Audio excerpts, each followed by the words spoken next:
ասեք, ինչ է հուշում Իրանի շուրջ ծավալող իրադարձությունները։ Ինչ որ բան պետք է տեղի ունենա, դա է հուշում։ Այսինքն իրադարձությունները այնքան են խտացել եւ ամենավատ բանը։ Բոլոր հնարավոր սցենարները պետք է դիտարկել այս պահին։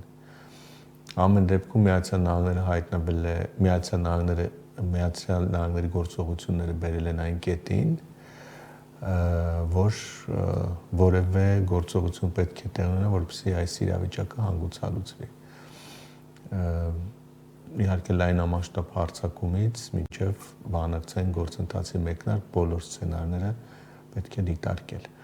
Այնուամենայնիվ անգամ փորձագիտական տարբերություններ կան, որ Միացյալ Նահանգները ինքը իրեն մտցրել է փակուղի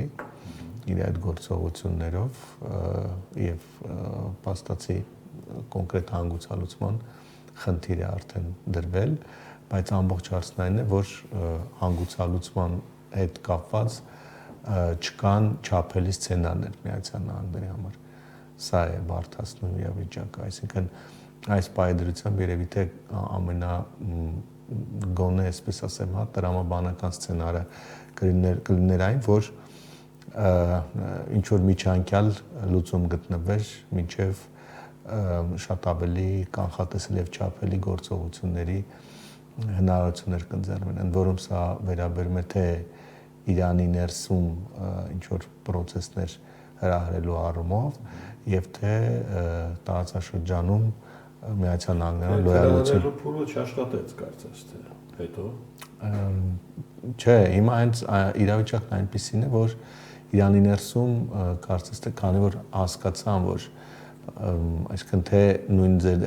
նշածով հրահրողները եւ թե բնականաբար դրսի ուժերը հասկանալով, որ միայն ներքին ռեսուրսով հարցը լուծելի չէ, այսինքն պետք է հիբրիդային եւ ներսում եւ արտաքին միջամտությամբ լուծման հանգել, միևնույն ժամանակ էլ հենց հիմա է այն կարևոր պահը, որ կարող է այդ գործողությունը տեղ ունենալ։ Ճիշտ է, իրավիճակը կառավարել է այս բան Իրանի իշխանությունների համար, բայց այսել, որ այդ ցույցերի եւ դրանց ցրման process-ների հետևանքները թե իշխանությունը եւ թե հասարակությունը մարսել է, ոչ, հասարակությունը լարված բավականաչափ այսպես, սպասումներով ակնկալում է արտաքին միջամտության, շատ լավ հասկանալով, որ սեփական ուժերով այլևս հնարավոր չէ եւ նույնն էլ արտաքին ուժերը շատ լավ հասկանում են, որ հիմա այն պահն է, որտեղ հակառակ դեպքում ենթադրենք, եթե այս պահն էլ անցնի եւ քարոզչական առումով գոներյանական իշխանությունները կարողանան կրկին հանդարտեցնել եւ այսպես հավասարակշռել հասարակությանը, այո, դրանից հետո ուղիղ ագրեսիան կարող է հակառակ էֆեկտ ունենալ, ինչպես եղավ 12-օրյա պատերազմի ընթացքում, որտեղ տեսեք էլի դրսից միջամտությունը կար, բայց Իսրայելի հարձակումը կար, Միացյալ Նահանգների աջակցությունը կար, բայց հասարակությունը այնուամենայնիվ համախմբվեց իշխանությունների շուրջը։ Հիմա հակառակ էֆեկտն է, այսինքն հակառակ իրավիճակն է։ Ներսից եղավ բողոքի գործողություն, իշխանությունները բիրտ կերպով ճնշեցին այդ գործողությունները եւ դրսի ուժերը եւ ներսի ուժերը հասկացան, որ յուրաքանչյուրը առանձին գործելու հնարավորությամբ չեն կարող վերջնարդյունքի հասնել։ Ակտիվ են որոշ երկրներ, հատկապես հայտարարությունների մակարդակով, Ռուսաստան, Թուրքիա, Սաուդյան Արաբիա, որոնք կոչ են անում այնուամենայնիվ Թրամփին չկիրառել ռազմական ուժ ընդդեմ Իրանի։ Հետաքրքիր կազմ է Սաուդյան Արաբիա, Միացյալ Նահանգների գործընկեր, Թուրքիա, ՆԱՏՕ-ի անդամ երկիր, բայց Վաշինգտոնին հուշում է չանել դա, Ռուսաստանի պարագան մի փոքր այլ է, բայց հասկանալի։ Դե ամբողջ հարցն այն է, որ Միացյալ Նահանգներին աջակցող թե հրապարակային մակարդակում եւ թե իհարկե պրակտիկ մակարդակում տարածաշրջանում մի երկիր կա բաց այ դա Իսրայելն է։ Մնացած բոլոր երկրները քիչ թե շատ փորձում են ուրեմն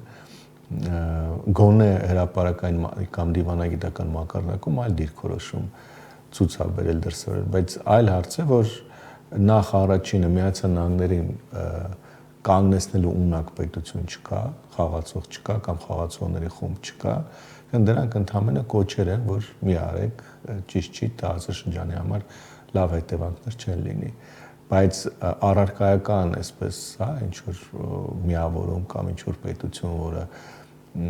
օրինակ այս պահին հայտարարի Իրանի հետ զորավարժություններ անելու մասին կամ չգիտեմ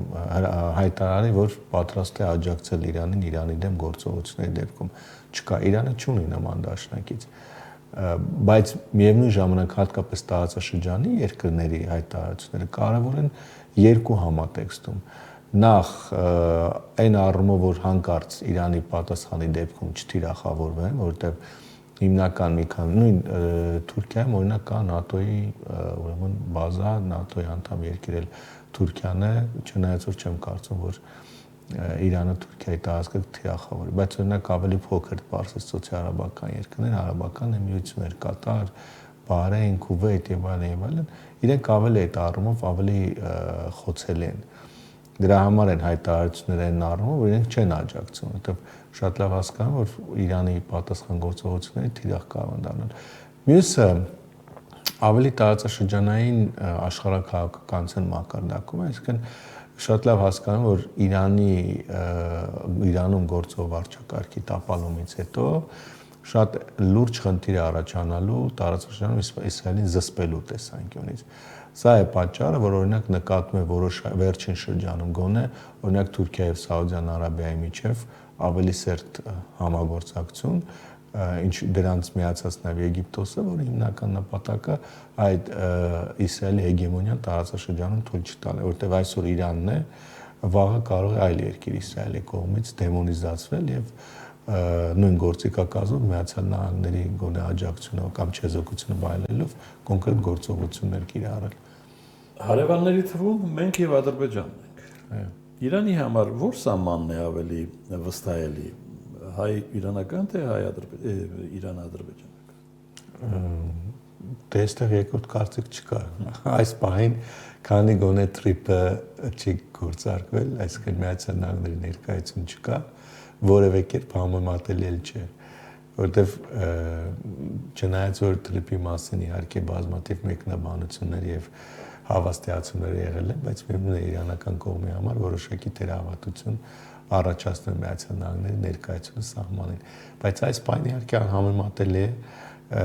Ադրբեջանի հետ սահմանը շատ ավելի վտանգավոր է, ընդ որում ընդամենը օրեր առաջ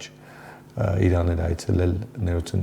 Ադրբեջանին այցելել նախ Իրանի արտգործնախարարը, հետո դրանից հետո անմիջապես Իսրայելի արտգործնախարարը եւ Իրանի դեսպանատուն Ադրբեջանում, եթե չեմ սխալվում, բավականաչափ կոշտ հայտարարություններ տարածել։ Այնպես որ բավականաչափ վտանգավոր իրավիճակ է այս առումով, որովհետեւ միևնույն է, որքան էլ նույն տեսեք 12-օրյա պատերազմի ժամանակ իրանական կողմը բարձրաձայն, այսինքն այսպես հստակ թիրախավորված հանդես չեկավ Ադրբեջանի դեմ, բայց ակնհայտ էր, որ Ադրբեջանի տարածքը զգալիորեն օգտագործվել էր Իսրայելի կողմից եւ հիմա արդեն երբ որ օղակը շատ ավելի է սեղմված, բնականաբար Ադրբեջանի տարածքը էլի նույն գուցե շատ ավելի մեծ ուրեմն մասշտաբով եւ նպատակների համար օգտագործվելու է եւ սա բնականաբար հասկանում են շատ լավ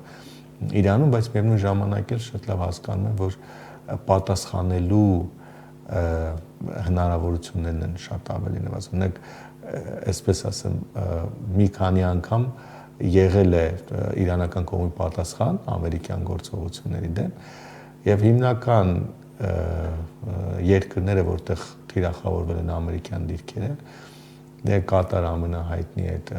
ռազմաբազան է, որտեղ երկու անգամ եթե չեմ սխալվում գործողություն իրականացվել, Իրաքի տարածքում է տեղի ունեցել, Սիրիայի տարածքում է տեղի ունեցել եւ վերջ, բայց ասենք Ադրբեջանի տարածքը, որը ամենահաճախն է օգտագործում հատկապես Իրանի